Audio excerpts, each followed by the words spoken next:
Hola, buenas tardes a todos. Bienvenidos al webinar Tributación de las Fundaciones. Este webinar es traído a ustedes por Uigo Software Contable, parte del grupo Informat, y hoy junto a Alianza CAP, grupo de profesionales expertos en capacitaciones IFRS y de tributación. Les comento que para realizar una pregunta en Microsoft Teams pueden hacerlo haciendo clic en el icono de signo de interrogación y nuestro speaker, el doctor Fernando Torres, las contestará al final de la sesión. Ya está con nosotros Fernando, ¿cómo estás? Hola, muy bien, muchas gracias por la invitación. Qué bueno. Entonces, si quieres, ¿nos puedes contar un poco de la Fundación San Jorge? Claro, bueno, para todos los participantes, les quiero informar que Fundación San Jorge es una fundación que tiene más de 10 años en funcionamiento y desarrolla proyectos sociales como por ejemplo colorear infraestructura pública como por ejemplo escaleras. Son infraestructura pública de uso público, donde están ubicados generalmente en caletas de pescadores.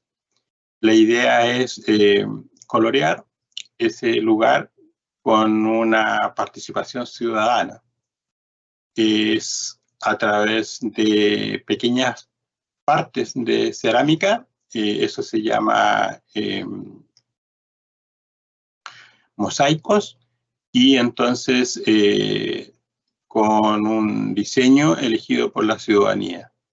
Ustedes pueden entrar a nuestra Fundación San Jorge.cl y ir a proyectos en formación y proyectos ejecutados. Estamos en Valdivia, en la comuna de Corral, y también en Niebla, en donde hemos hecho nuestro trabajo desde el año 2018. La idea es que ustedes conozcan esos lugares. Si lo visitan en el verano, ustedes se van a encontrar que hemos coloreado con la técnica del mosaico en murallas que le da un atractivo, un interés turístico a las personas que visitan esos lugares. Así el color lo hace pensar, lo hace más feliz, más ameno en un lugar costero de alto interés de turismo en el verano. Así que están todos invitados a conocer ese lugar. Si no pueden, visiten la página web y ahí van a encontrar lo que nosotros hacemos. Si les gusta lo que hacemos en nuestros objetivos, bueno, pueden hacer su donación, por supuesto, desde la propia página web, desde, por ejemplo, 1.000 pesos. Yo les pido colaboración, sobre todo en estos momentos difíciles, en que los objetivos por cumplir son barreras de financiamiento que se requiere de todos, empresa y persona, con una actitud positiva de colaboración en estas cosas sociales, en que todos juntos podemos cumplir estos objetivos que generan un aporte a la comunidad socialmente. Así que muchas gracias. Entonces los invitamos a que conozcan todo el trabajo de la Fundación en su web fundacionsanjorge.cl. Entonces ahí podemos comenzar si quiere Fernando. Muchas gracias. Bien, estimados participantes, los invito en esta hora que tenemos para conocer un poco qué es lo que es una fundación. La tributación de la fundación es un tema que viene hace rato en nuestro país. Requiere de un conocimiento contable y tributario dado que se detecta, ¿no es cierto?, hace años que el tema no es fácil de cumplir con la normativa. Entonces, primero vamos a señalar que la tributación de las fundaciones es un título que se identifica, ¿no es cierto?, con aquellas actividades sociales en su inicio, en su naturaleza, que es el objetivo de cada persona que quiere, o grupo de personas que quiere desarrollar actividades sociales. ¿Qué son las actividades sociales o los fines sociales? Bueno, los fines sociales son, por ejemplo, si usted está preocupado del medio ambiente, si usted está preocupado de los animales abandonados en las calles, si usted está preocupado de los niños vulnerables,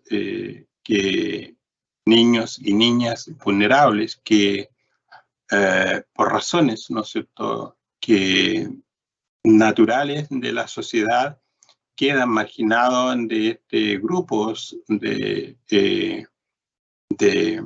niños y niñas que sí tienen oportunidades porque tienen padre, madre que los cuida, que los protege, que les da comida, vestuario, educación, techo, una cama, alimentación, amor, etc. Sin embargo, hay otro tipo de niños y niñas que no tienen esa oportunidad de haber nacido con padres que los protejan, que los amen, que los quieran, y que los lleve a un confort y un camino expedito para formar parte de este grupo de personas con oportunidades. Entonces, eso pasa con los niños, pasa con los ancianos, pasa con, ¿no es cierto?, con mujeres y personas que por alguna razón quedan marginados del sistema normal que nosotros aspiramos. Y bueno, ese es el rol de las fundaciones, de cubrir ese espacio que los estados, los gobiernos, a través de los gobiernos, no logran llegar oportunamente. Lo mejor en este momento es saber, por ejemplo, los campamentos. Los campamentos, llevamos años en que los campamentos crecen y crecen y crecen. ¿Y por qué? Bueno, hay factores que lo indican, la emigración, ¿no es cierto? Y personas que no logran mejorar su situación económica y entonces no logran obtener una vivienda, no logran tener salud, educación, y no tienen el recurso necesario para arrendar una propiedad, cuidar a los niños, etc. Entonces, abandonas esos compromisos y se acercan a los campamentos y ahí tienen un apoyo mínimo, si es que tienen apoyo, y sobreviven. Entonces, las fundaciones y corporaciones logran, a través de esta personalidad jurídica, logran crearse e iniciar sus actividades económicas como cualquier otra organización. Para eso hay un código de actividad económica y todos los otros códigos de actividad económica que se necesitan para desarrollar la cultura, la educación, lo social, ¿no es cierto?, el deporte, etc. Entonces, inclusive el propio legislador crea incentivos tributarios para que las personas, ¿no es cierto?, puedan crear las fundaciones o corporaciones. ¿Cuál es la diferencia entre fundaciones y corporaciones? Bueno, la fundación en general lo hace una persona que presta su nombre en vida o después de fallecido. Y un grupo de personas entonces busca constituir una fundación. Entonces hay un fundador, luego una vez que se constituye la fundación, tenemos en ese texto, tenemos un directorio, un presidente, secretario, tenemos cuidadores, ¿no es cierto?, de los libros contables, de revisión de documentos, tesorería, etcétera. Y los fines. El fin, en este caso, una fundación tiene fines, por ejemplo, con fines culturales, por ejemplo, con fines sociales, con fines deportivos, con fines educacionales, ¿no es cierto?, medioambientales, indígenas, tenemos fines para protección de animales, protección de infraestructura de uso público, en fin, hay un listado, ¿no es cierto?, que propone el propio legislador a través de la ley. En este caso, la ley 21.440 del año 2022.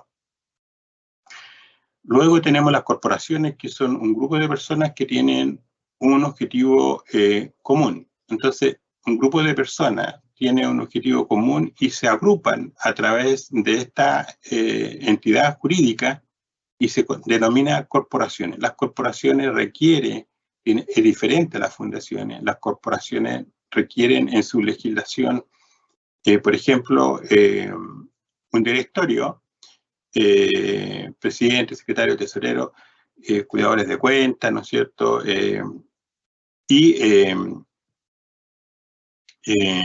El objetivo común los hace entonces seleccionar cada cierto tiempo un presidente, su presidente, y ahí eso se llama asamblea.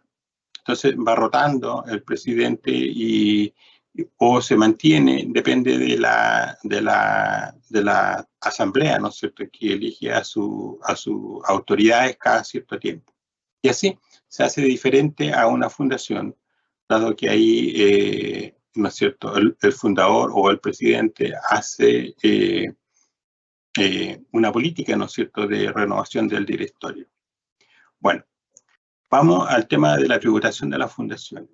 Entonces, nosotros tenemos, ¿no es cierto?, en nuestra actividad económica, ¿qué es lo que tenemos? Tenemos en el artículo 20 de la Ley de la Renta, del 1 al 5, tenemos actividades que ahí están señaladas, como por ejemplo, contribuyente de bienes raíces, inversiones en sociedades, inversiones en instrumentos financieros,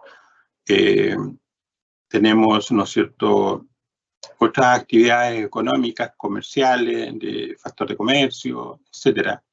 Y para eso tenemos códigos como empresas constructoras, prestaciones en salud, tenemos el comercio en general, ¿no es cierto?, los servicios, el retail, etcétera.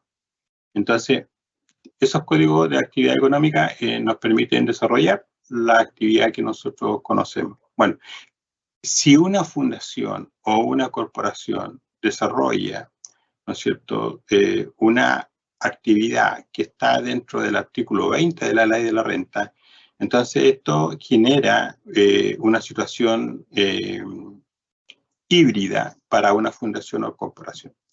¿Por qué híbrida? Porque, primero que todo, una fundación o corporación es un contribuyente de primera categoría, pero en la misma ley, a continuación, el paso siguiente es que se solicita, ¿no es cierto?, estar exento del impuesto de primera categoría en la medida que desarrolla actividades de la propia fundación o corporación. Y, por ejemplo, desarrollar actividades con fines culturales. Ya, ese es un ejemplo. Entonces lo libera y del impuesto de primera categoría. Entonces, yo puedo postular a fondos concursables que el propio Estado todos los años asigna a través del presupuesto de la Nación, y me gano un presupuesto, me gano un proyecto con fines culturales, por ejemplo, hacer teatro con la gente, los niños y niñas, o los adultos mayores. Entonces, ese es un proyecto con fines culturales, o bien con fines deportivos, ¿no es cierto?, que también es posible tener un grupo deportivo, por ejemplo, un grupo de personas que jueguen al ping-pong, que hagan patinaje, que hagan escalada, ¿no es cierto?, en los cerros, en la cordillera, etc. Todas esas son actividades que o son culturales o son deportivas, por ejemplo. El fútbol, el básquetbol, el tenis, todo eso son cosas deportivas.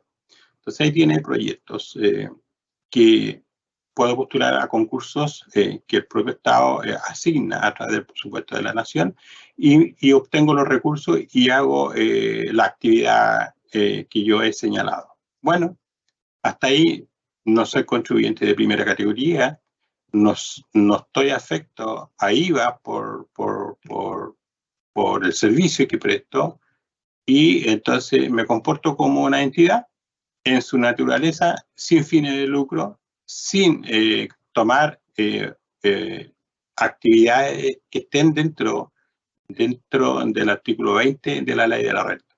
Entonces, si es así, ¿qué sucede? Es que tengo ingresos y tengo gastos, y eso hace que los ingresos no son tributables, de acuerdo al artículo 17, número 9, también 11 de la Ley de la Renta, y no soy contribuyente de IVA, de acuerdo al artículo 825, el decreto de ley 825. Entonces, mis ingresos y mis gastos no es más que un registro contable, ¿no es cierto?, en la cual yo, a través del formulario 22, declaro en el recuadro 6, ¿no es cierto?, información, datos de balance. Entonces, total activo, total pasivo, capital financiero, activo inmovilizado, y todo lo que en el recuadro 6 del formulario 22 me pide. Y yo tengo mi balance tributario de 8 columnas, y para efecto de informar, tributablemente en el formulario 22. Por supuesto que los balances, ustedes saben perfectamente que pueden hacer, lo puedo clasificar, lo puedo auditar, y tengo un balance, ¿no es cierto?, completo, auditado. Pero es financiero. Bueno, el sistema contable, ¿no es cierto?, que ahí encontramos para una fundación y corporación es IFRS. Entonces, una vez que yo obtengo, ¿no es cierto?, mi RUT en el Servicio de Impuesto Interno, indico en ese minuto mi inicio de actividades, que sería, ¿no es cierto?, el 949-903.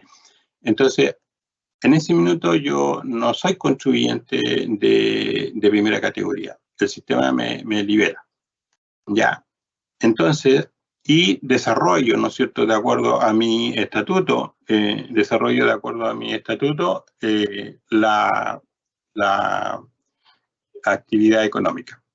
Entonces, los estatutos me dicen, bueno, ahí está, ¿no es cierto?, los fines, ¿no es cierto? Ya dije los fines culturales, sociales, deportivos, en fin.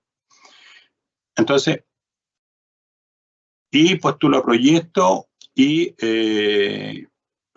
busco los recursos tanto en el Estado como en el ente privado, las personas que me puedan aportar, ¿no es cierto?, o empresas que me puedan aportar dinero para financiar mis proyectos sociales, ¿no es cierto? Hasta ahí estamos bien, esos ingresos y esos gastos, como les dije en el formulario 22, a través del balance financiero se informa en el recuadro número 6, datos de balance. Sin embargo, por razones de financiamiento, ¿no es cierto?, por razones de dinero. A veces el dinero no llega cuando yo lo necesito para satisfacer una necesidad social. Entonces, ahí entro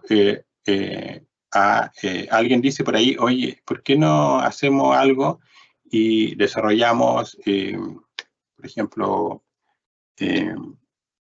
una actividad económica que nos genere ganancia y con esa ganancia la podemos financiar en estas obras sociales?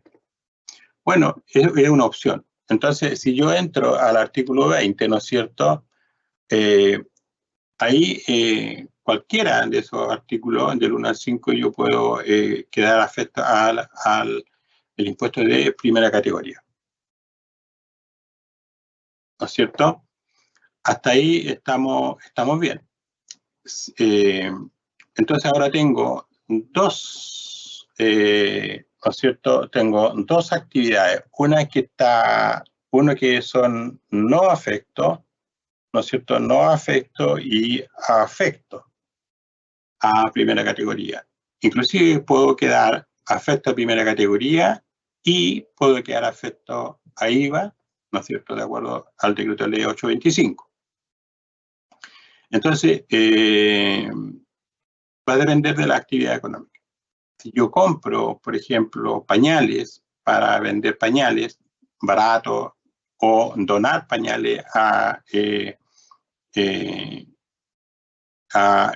niños vulnerables o personas adultas que no tienen los recursos para comprar pañales, porque son caros, tan escasos, etcétera. Entonces, por supuesto que si los vendo, cuando yo los compro, quedo afecto a IVA, y si los vendo, quedo afecto también a IVA, y si el IVA débito es más alto que el crédito, entonces tengo que pagar, traspasar ese IVA, esa diferencia a través del formulario 29, y luego entonces uso el formulario 29 y pago el IVA por esa vía mensualmente. Si contrato personas y tengo sueldos en la cual tengo que descontar las leyes sociales y el impuesto único, uso el formulario 29 para pagar el impuesto único, y en Previrre, ¿no es cierto?, pago mis cotizaciones. Entonces, ahí, ¿no es cierto?, Previrre. Pago mis obligaciones, ¿no es cierto?, que le he retenido al trabajador, y pagamos todo lo que es leyes sociales y pagamos el impuesto único. Perfecto, ahí tengo las remuneraciones. Y para todos los efectos legales, la Dirección del Trabajo rige, ¿no es cierto?, mis obligaciones. Para efectos del impuesto, ¿no es cierto?, del trabajo, estamos ahí en el formulario 29, ese es el mecanismo. Y uso entonces esta declaración mensual para pagar el IVA, y si tengo contratos a honorario, también pago mi honorario a los colaboradores, les retengo sus retención y lo pago también en el formulario 29. Ustedes pueden ver ahí que hasta ahí yo no soy contribuyente de primera categoría, ¿no es cierto?, pero sí tengo obligaciones con los trabajadores y con los prestadores de servicio por la vía de los honorarios, y entonces hasta ahí no hay problema. Sin embargo, si yo hago, ¿no es cierto?, desarrollo de actividades del artículo 20, me voy a usar no solo el formulario 29 para pagar, ¿no es cierto?, el PPM, la retención del trabajador, la retención de las leyes sociales, pago por la vía Previrre esas obligaciones a través del formulario 29, las retenciones, y quedo afecto al impuesto de primera categoría, pagando, ¿no es cierto?, si tengo ventas, pago PPM, y entonces me estoy comportando como una organización, ¿no es cierto?, que presta dos servicios. Uno, que genera ingresos y gastos no tributables, y por la otra columna sí genera ingresos y gastos tributables. Entonces, en esta parte donde nosotros estamos, afecta, entonces se genera ahí una columna que necesito separarla, ¿no es cierto?, de los ingresos no tributables. Y en esta parte, ¿no es cierto?, aquí los ingresos y los gastos me genera entonces un requerimiento de determinar la base imponible. Y bueno, la base imponible, ustedes saben que nosotros tenemos 3 regímenes tributarios, ¿no es cierto? Tenemos 3 regímenes tributarios, que sería el 14A, el semi-integrado, el 14D3, ProPyme, y el 14D8, que es ProPyme transparente. Esos son las nuevas regímenes tributarios que propuso la Ley 21.210 del año 20. Y eliminó en esa oportunidad entonces el régimen tributario de renta atribuida, el artículo 14A, renta atribuida, el B, semi-integrado, y el 14TER. Estos los eliminó, ¿ya? Los eliminó. Entonces, y nos quedamos con el semi-integrado 14A, ¿no es cierto?, que ahora es el semi-integrado, el 14 ProPyme, 14D3, y ProPyme transparente 14D8, donde el 14D8 es renta simplificada, el 14D3, la ley propone contabilidad completa o simplificada, y el semi-integrado contabilidad completa. Ustedes pueden ver ahí el cuadro, aquí, ¿no es cierto?, contribuyente no sujeto al artículo 14, y ahí es donde está inicialmente una fundación o una corporación. Lo clasifica como no afecto al artículo 14 de la ley de la renta, y ahí están las fundaciones y las corporaciones. Entonces, la ley 21.210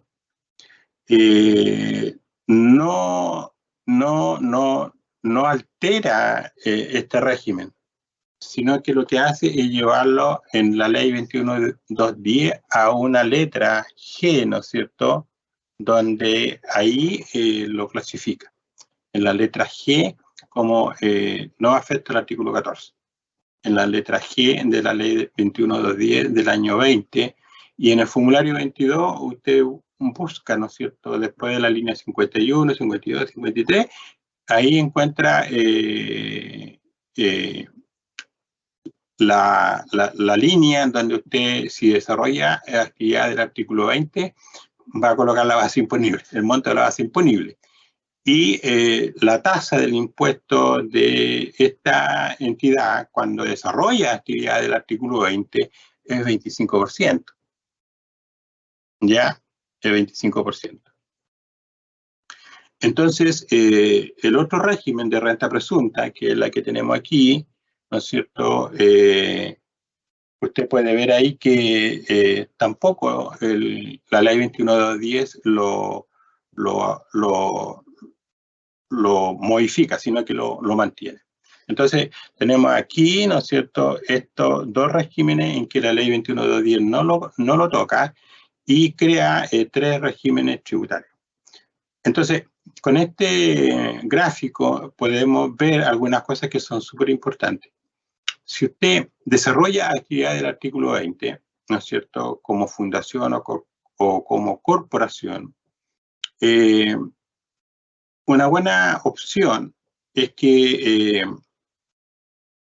usted vea, ¿no es cierto?, la conveniencia de trasladarse de régimen tributario. Por ejemplo, si estoy en el 14A como contribuyente no afecta al artículo 14, ¿no es cierto?, mi tasa de primera categoría es 25%.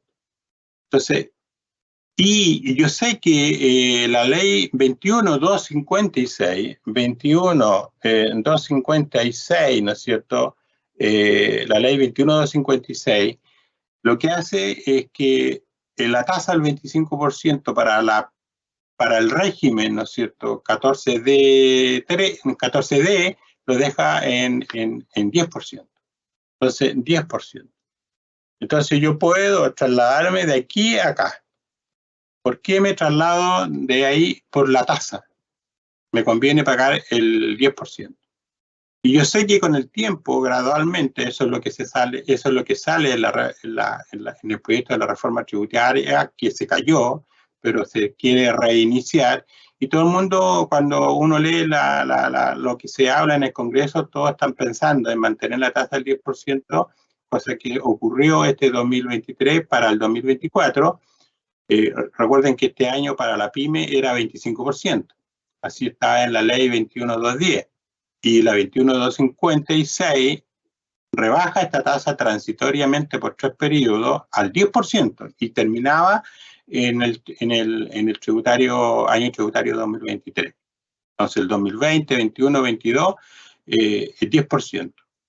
Y dada la situación, la contingencia económica que tenemos, se decide mantener por este año el 10, pero todo el mundo sabe que gradualmente tiene que llegar a 25, pero no sabemos si va a llegar a 25 en cuántos periodos. Eso aún es solo un proyecto, no es ley. Por lo tanto, lo que sí es que es 10%. Entonces me conviene, por supuesto, todos estos años que podría quedar en el 10, en el 12, en el 15 y después en 2 o 3 años más puedo llegar al 25. Entonces me conviene ahorrarme esa diferencia de impuestos de primera categoría.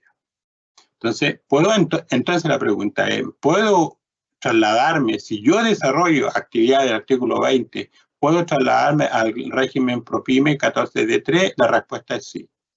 Si cumple los requisitos, como por ejemplo, ¿cuál es el requisito? Ser contribuyente de primera categoría y tener un capital efectivo, ¿no es cierto?, no superior a 85.000 UF y tener ingresos no superior a 75.000 UF en promedio de los últimos 3 periodos, pero como estoy iniciándome, por supuesto que lo cumplo. Entonces me voy al régimen 14 ProPyme y pago y me quedo con la tasa menor al 25% y ya con eso me ahorré bastante dinero. Sigo desarrollando actividades, no afecta a primera categoría y sigo desarrollando actividades afecta al impuesto de primera categoría. ¿Ya? Así que ahí tenemos una información muy importante. Entonces, ¿qué es lo que ocurre en la práctica?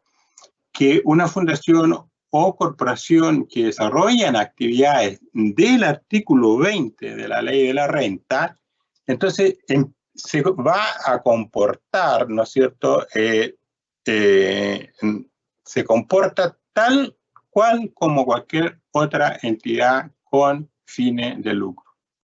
Entonces, ¿qué significa esto, el lucro? ¿No es cierto? Veamos qué significa el lucro. Aquí, ¿no es cierto?, voy a crear una ¿no es cierto?, una ventana donde yo pueda trabajar, ¿no es cierto? Déjeme un segundo. Ahí no. Estoy buscando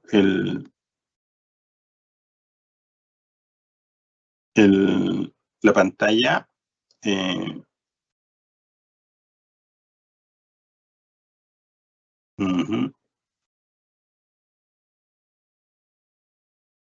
Ahí puede ser, no me sale.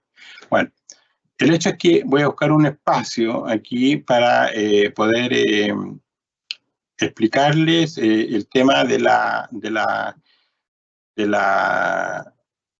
propiedad, ¿no es cierto?, del lucro. Vean ustedes,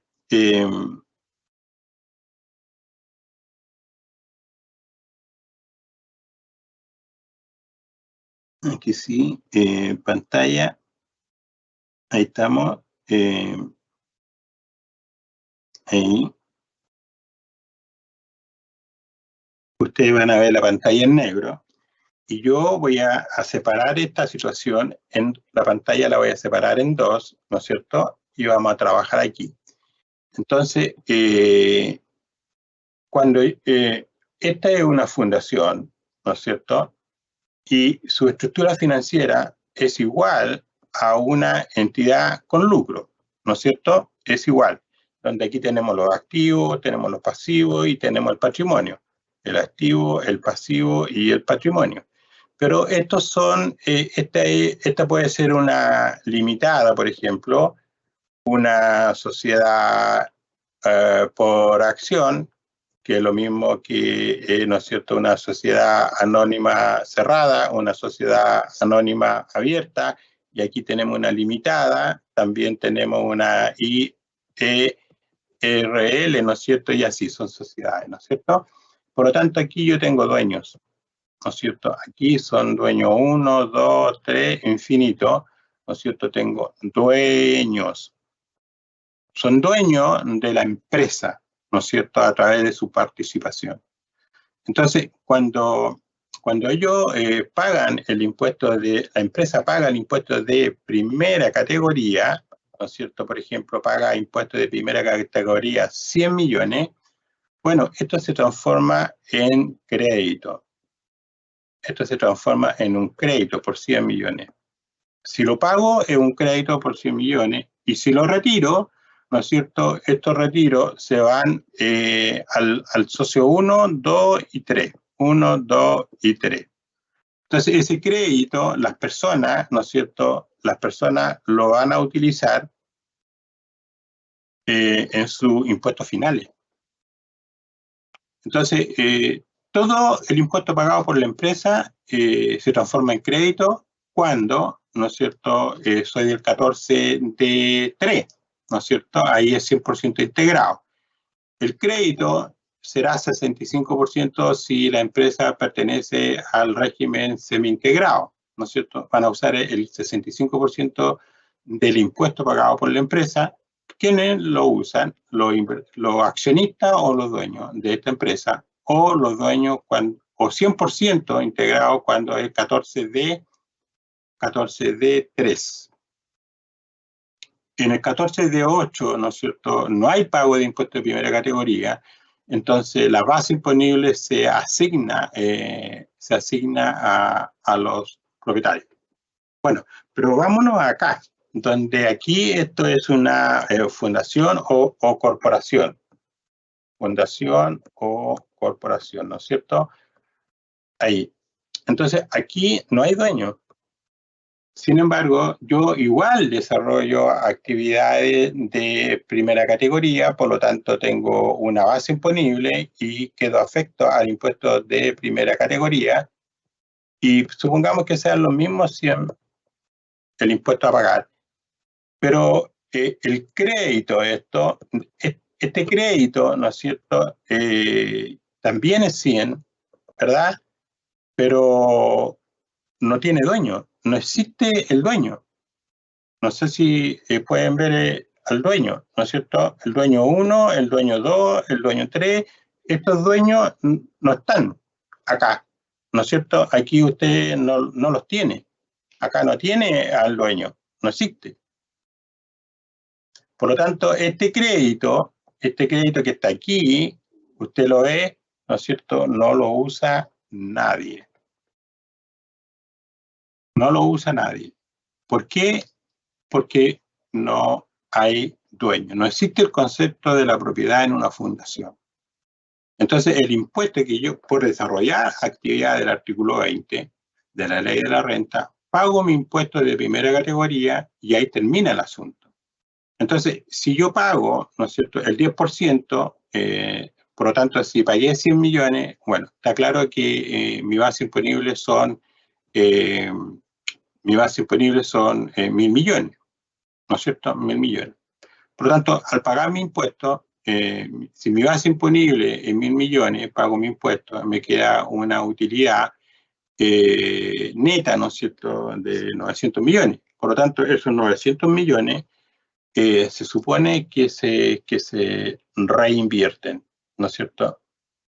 Se reinvierte en en la fundación, se reinvierte. ¿Cierto? Se reinvierte.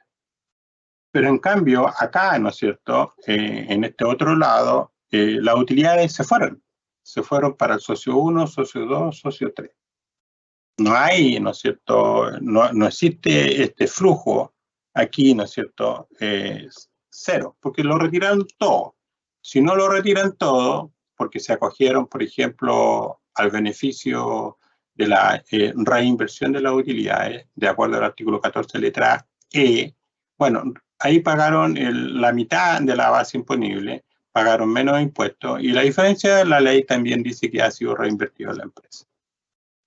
Bueno, entonces es distinto la figura, es muy distinto. Entonces usted tiene que pensar que una fundación o corporación, la tributación, ¿no es cierto?, cuando desarrolla actividades del artículo 20, usted se va a comportar como cualquier organización con lucro. La diferencia está en que al pagar el impuesto de primera categoría, ese impuesto se transforma en crédito para los dueños, pero como no hay dueños, entonces no se utiliza.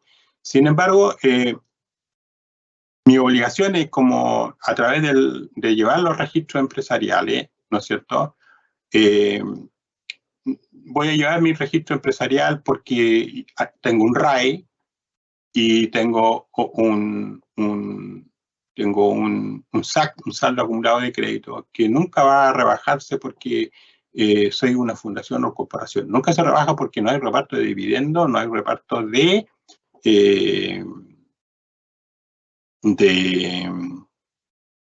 retiro, ¿no es cierto? No hay retiros. Bueno, eso. Entonces, otra situación también que se presenta, ¿no es cierto?, es que si yo, ¿no es cierto?, presento una situación como esta, por ejemplo. Si yo tengo aquí, yo soy la fundación, ¿verdad? Si yo soy la fundación, la pregunta es, si yo soy una fundación, esta es la fundación y esta es por ejemplo, una sociedad anónima abierta que transa en bolsa, o una limitada, o una sociedad anónima, o una SPA. La pregunta, ¿yo puedo como fundación formar parte del patrimonio de esta entidad siendo una fundación? La respuesta es sí. Entonces yo voy a tener un activo aquí que serían acciones. O si yo soy socio de una limitada, voy a tener un activo aquí como una cuenta relacionada. Y este activo me va a generar, ¿no es cierto?, este activo me va a generar dividendos o me va a generar ingresos por retiros, ¿no es cierto? Y eso me va a generar un flujo acá de banco. Entonces, en mi registro empresarial, claramente yo voy a tener ingresos por retiro o por dividendo y voy a tener además crédito, pero yo nunca voy a poder usar ese crédito. Lo que voy a poder usar es el flujo. El flujo voy a poder usar para el financiamiento de la fundación o corporación. Entonces, usted puede ver ahí nuevamente que una fundación puede hacer inversiones en otra, puedo comprar acciones de cualquier empresa y puedo tener participación societaria en cualquier empresa con lucro.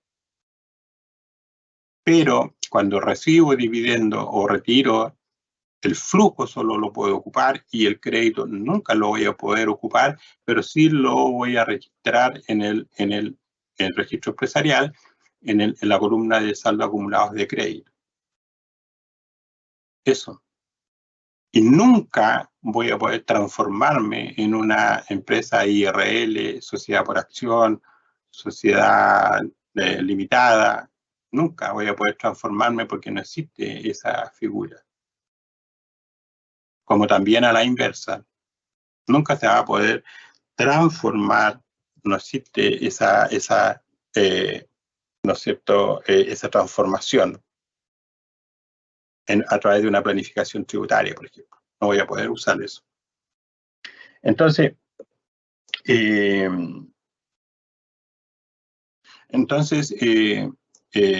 importante, ¿no es cierto?, conocer que puedo hacer inversiones, porque están tipificadas en el artículo 20 de la Ley de la Renta. Y muchas fundaciones hacen eso para tener flujo. Yo sé que, por ejemplo, los bancos, la industria financiera, han tenido utilidades, por lo general, los últimos 40, desde que entraron a pagar su deuda subordinada. Todas las utilidades van vía dividendo. Bueno, yo sé que hay un flujo importante, interesante, y la rentabilidad de los bancos genera, ¿no es cierto?, un flujo interesante. Sigo la suerte, por ejemplo, de la AFP. Por ejemplo, me voy a apoyar en la AFP, voy a tener el ojo puesto en la AFP, donde hacen inversiones en Chile, y yo puedo hacer mis inversiones y voy a tener el retorno de ese activo. Entonces, puedo hacer inversiones en cualquier entidad con lucro.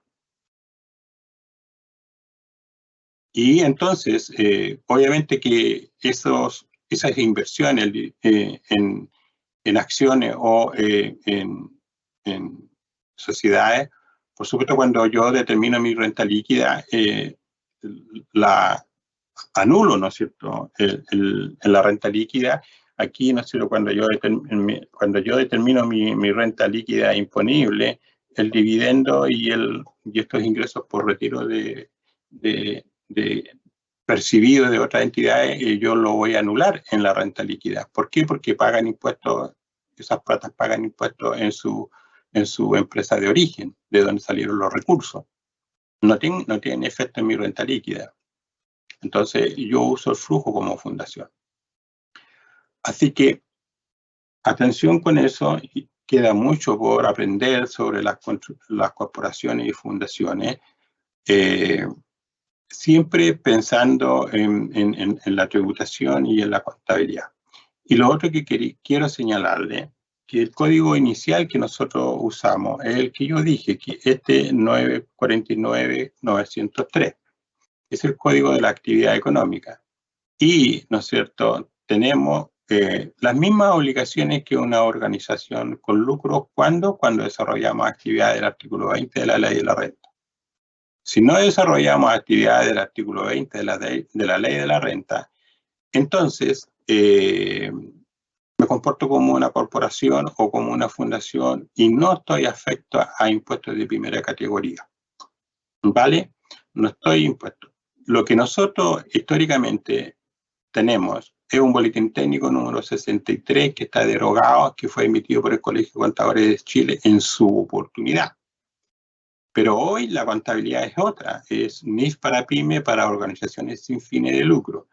Pero también existe la IFRS Full, que por lo general las fundaciones de gran tamaño presentan estados financieros bajo IFRS Full. Por ejemplo, el Hogar de Cristo, Coaniquén, Fundación Las Rosas, Techos para Chile. Todas estas son grandes fundaciones, presentan estado financiero bajo IFRS Full.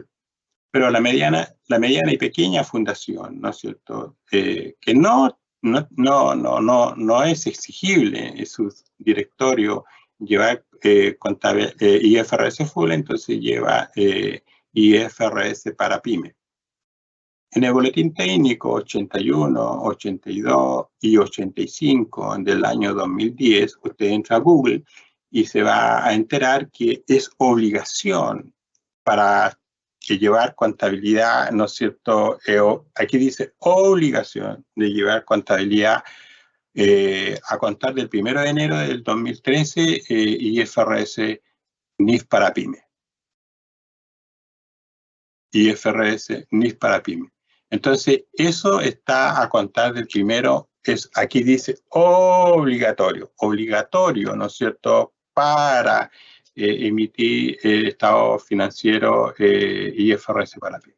Entonces, su balance tributario de 8 columnas, usted después lo presenta como un balance clasificado, como utilizando las normativas internacionales. NIF para PYME, ¿por qué? Porque es obligación, de acuerdo al boletín técnico emitido por el Colegio de Contadores.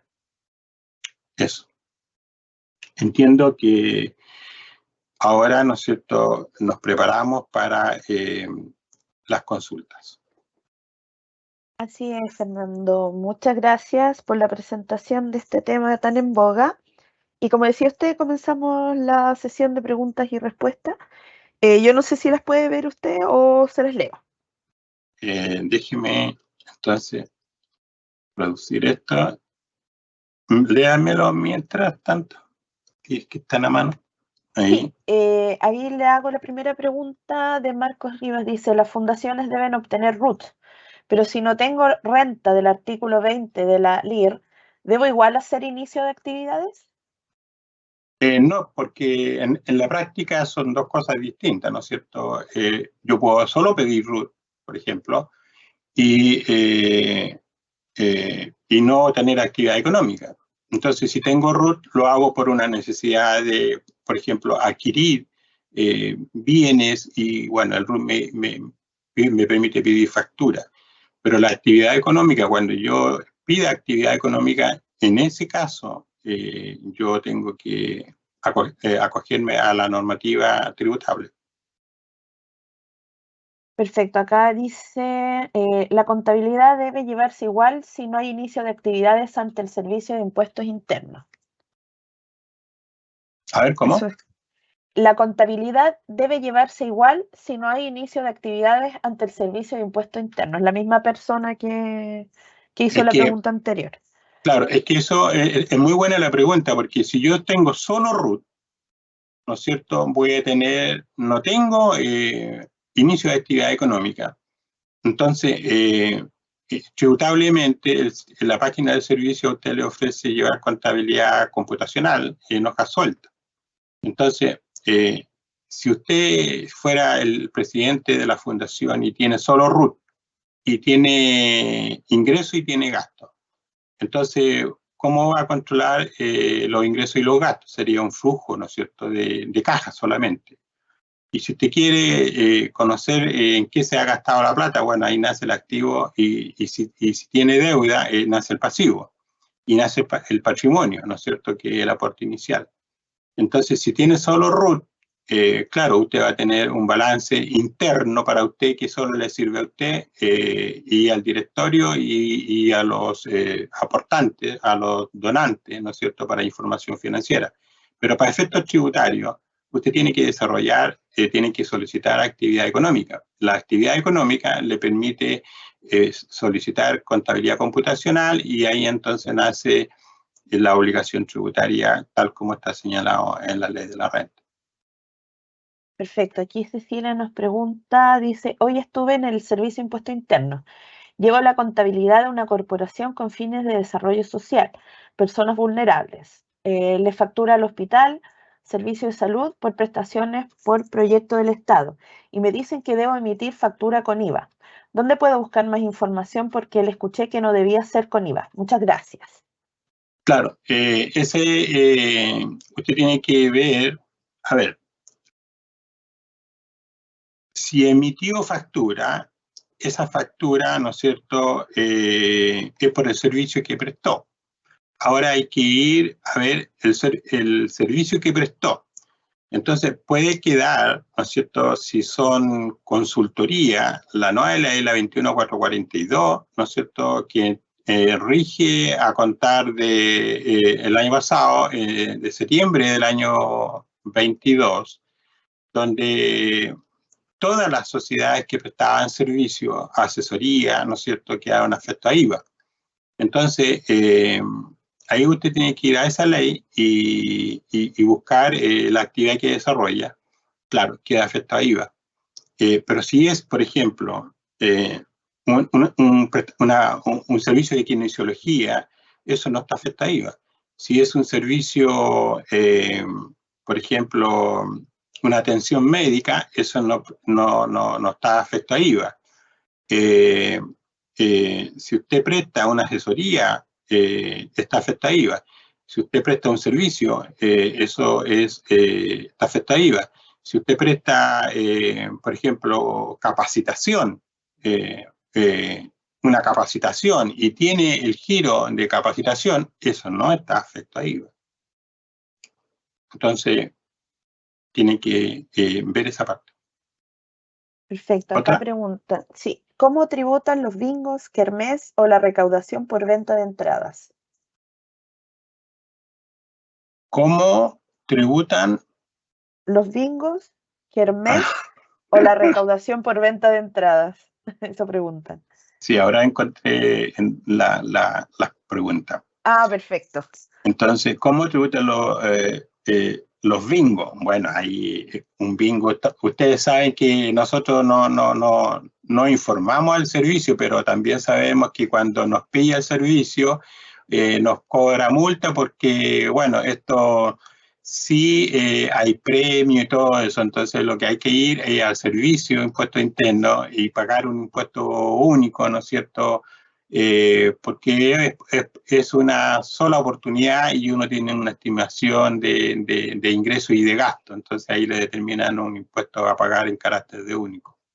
Eso pasó, me acuerdo, en bomberos, en las kermés, pasó cuando uno hace fiesta una vez al año porque está de aniversario. Sin embargo, recuerdo una situación de bomberos que vendía bebida, por ejemplo. Bueno, eso está afectado a IVA. Entonces, pero no informé al servicio, entonces pasó un fiscalizador y me sacó una multa. Entonces ahora aprendí que tengo que ir a impuesto interno, informarme, de mañana tengo un evento. Bueno, ahí pago un impuesto único. Dígame. Otra pregunta.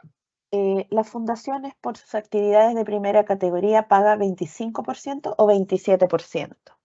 Va a depender del régimen tributario. Si está en el 14D3, la tasa del impuesto transitoriamente es 10%. Sabemos que es 25%, pero transitoriamente es 10% para este año y va a ir gradualmente subiendo el próximo año. Eso no se sabe, pero actualmente es 10%. Y la tasa a llegar es 25%. Si estoy en el 14, en el régimen 14A, ¿no es cierto?, semi-integrado, es 27%. Y si no puedo estar en el 14D8, usted vio ahí que yo no me moví al 14D8. ¿Por qué? Porque una fundación o corporación, su contabilidad es completa. Perfecto. Dice acá, ¿las fundaciones deben pagar gratificaciones a sus trabajadores? No, porque no hay utilidades. No existen las utilidades tal como lo señala la dirección del trabajo. Entonces no está obligada a pagar gratificaciones. No existe el concepto de la gratificación. Pues lo que puede hacer la fundación es pagar, por ejemplo, un adicional a la remuneración, bajo otro concepto. ¿Otra pregunta? Dice, ¿puedo pagar sueldo a un miembro de la fundación? Me refiero, sea socio fundador o directivo de comité asesor. ¿Cómo se hace en ese caso?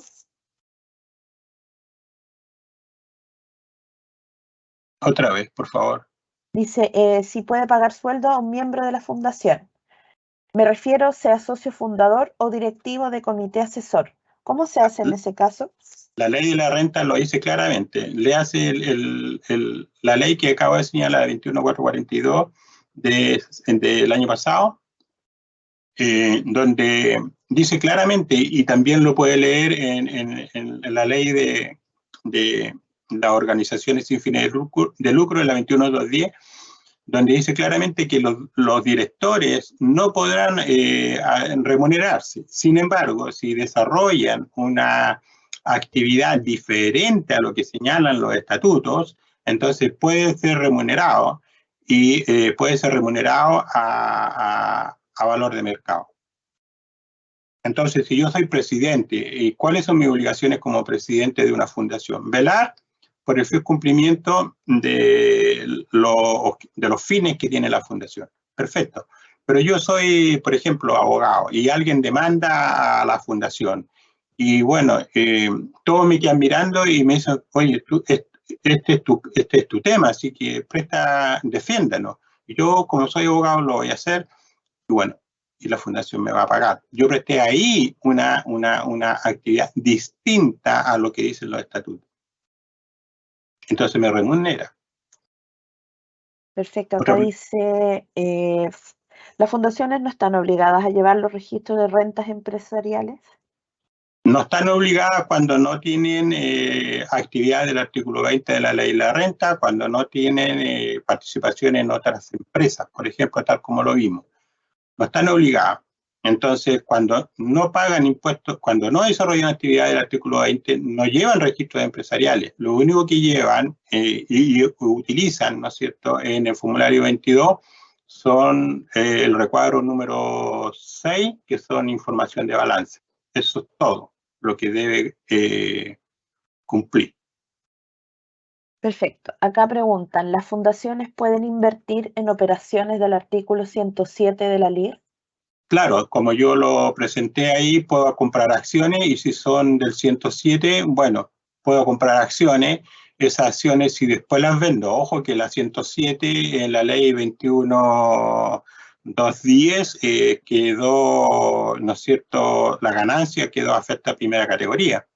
Entonces, una parte, digamos, una parte. El 20, primero el 10 y después quedó, creo, en el 22% sobre la ganancia. Entonces, pero si son del 107 antiguo, usted sabe que esos son ingresos no renta.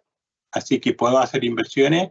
Si hice inversiones y tuve ganancia, eso no paga impuesto de primera categoría. Sin embargo, si usted compra ahora acciones del 107, una parte va a quedar afecta a primera categoría porque la ley fue modificada. Otra pregunta. Dice, si el contribuyente fundación se traslada al régimen 14D para aprovechar la tasa más baja de impuestos, ¿debe llevar registro de renta empresarial aunque no tenga distribución de utilidades? No tiene distribución de utilidades, pero sí tiene el impuesto de primera categoría que pagó por la base imponible, por lo tanto sí lleva el registro empresarial y tiene un RAI, registra el RAI, ¿no es cierto? Y registra el SAC, que sería el crédito que pagó la empresa, pero no hubo distribución de utilidades, pero sí hubo una ganancia que pagó impuesto de primera categoría, por lo tanto tengo un impuesto de primera categoría y recuerde, ese impuesto es crédito, por lo tanto tengo un RAI y tengo crédito de ese periodo, que nunca lo va a poder rebajar. ¿Por qué? Porque no existe el concepto de retiro ni de dividendo, sino que no se puede. No se puede retirar dinero, entonces la ley dice que se considera reinvertida en la fundación. Perfecto, ¿Vale? aquí vamos con las últimas tres. Dice, el sí permite a una fundación de cambiar de régimen. Tengo entendido que lo clasifica automáticamente. En algunos casos sí, y en otros casos usted, como usted sabe, lo que viene para el futuro puede hacerlo en forma a través de, ¿no es cierto?, de la página web. Usted se cambia de régimen, lo puede hacer. Y el servicio en algunos casos lo cambia, lo traslada, pero cuando es una fundación y desarrolla actividad del artículo 20, también lo puede trasladar directamente, pero le sugiero que lo haga usted y no el servicio. Acá pregunta Cecilia, si mi corporación es sin fines de lucro y estoy en no afectos al artículo 14, ¿debería pagar impuestos por excedente? ¿Cuándo quedan saldos de un año a otro si el proyecto concluye al año siguiente? Mira, esa pregunta me hubiera gustado contestarla en una pizarra, pero lo voy a tratar de explicar bien. Si ustedes recuerdan la pantalla que yo dibujé, ¿no es cierto? Si yo no desarrollo actividad del artículo 20, pero tengo ingresos y tengo gastos que no son tributables, entonces, y tengo excedente, pero la verdad es que ese excedente, ¿no es cierto?, ese excedente o superávit del estado de resultados, ese no constituye una base imponible. Por lo tanto, no paga impuestos de primera categoría. Y usted, insisto, en el formulario 22, usted va al recuadro número 6, que son datos del balance, y coloca total activo, total pasivo, y entre esa diferencia, usted está informando al servicio que tiene excedente, pero esos excedentes no pagan impuestos de primera categoría. Perfecto, acá la última dice, el F22 me permitió hacer uso del beneficio de inversión del 50%. Hablo de una fundación. ¿Eso está bien? Buena pregunta. También las dos últimas preguntas están muy buenas, así que los felicito a Cecilia y a alguien más. Bueno, a Cecilia le quiero terminar de decir lo siguiente. Mire, dice, si el proyecto concluye al año siguiente, es decir, aquí hay un proyecto en donde tuvo financiamiento. Bueno, ahí es distinto a lo que yo señalé, porque en vez de tener excedente, ese excedente, porque como termina en diciembre, pero el periodo contable, pero el proyecto termina, por ejemplo, en marzo, en abril del año siguiente, y usted obtuvo los financiamientos para desarrollar la actividad, el proyecto social en ese periodo, obviamente le va a quedar un excedente, porque no ha terminado de gastar todo. Entonces, ese excedente, si es así, usted en el balance no lo presenta como excedente, sino que lo lleva, hace un ajuste contable y lo lleva como un pasivo, ¿no es cierto? Que después, al periodo siguiente, en enero, usted reconoce nuevamente, rebaja el pasivo y lo reconoce como ingreso. Y ahí empieza a gastar y entonces el ingreso y el gasto se va haciendo cero al final.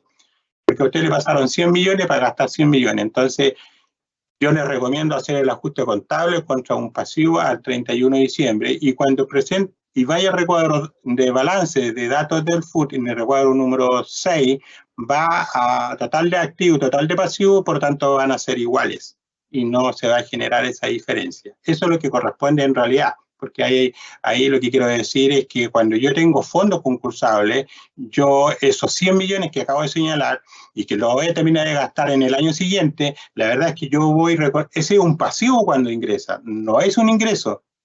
Entonces nunca debiera quedar un excedente. Entonces ese pasivo, en la medida que yo voy gastando, voy reconociendo ingreso y gasto, ingreso y gasto, ingreso y gasto hasta que el pasivo se hace cero y en el estado de resultado yo tengo ingreso y gasto cero.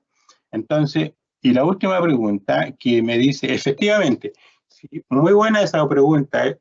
Si yo desarrollo actividad del artículo 20, ¿no es cierto?, como fundación, obviamente, y tengo excedente y pago impuesto de primera categoría, la pregunta es, ¿puedo acogerme al 14 letra E, que es el 50%, rebajar el 50% de la base disponible? Claro que puedo hacer uso de ese beneficio tributario, siempre que mis ingresos, ¿no es cierto?, siempre que cumplan los requisitos, y uno de los requisitos es que mi ingreso no supere las 100.000 UF. Así que sí, lo felicito por esa pregunta, es muy buena. Si yo desarrollo actividad del artículo 20 y tengo excedente, y mi excedente tengo base imponible, entonces pago impuesto de primera categoría, pero antes de eso me acojo al artículo 14 de la letra E. Sí, Perfecto. Eso está bien. Perfecto, Fernando, muchas gracias. Les comento que se enviará el video de esta sesión a sus correos y te agradezco de nuevo, Fernando. Muchas gracias a todos los asistentes. Y eso, hasta el próximo webinar, que estés muy bien. Muchas gracias a todos ustedes, a los participantes por sus preguntas. Veo que han hecho y han estado atentos, así que espero verlo en una próxima oportunidad. Muchas gracias a Informar por invitarme a este webinar. Muchas gracias. Chao.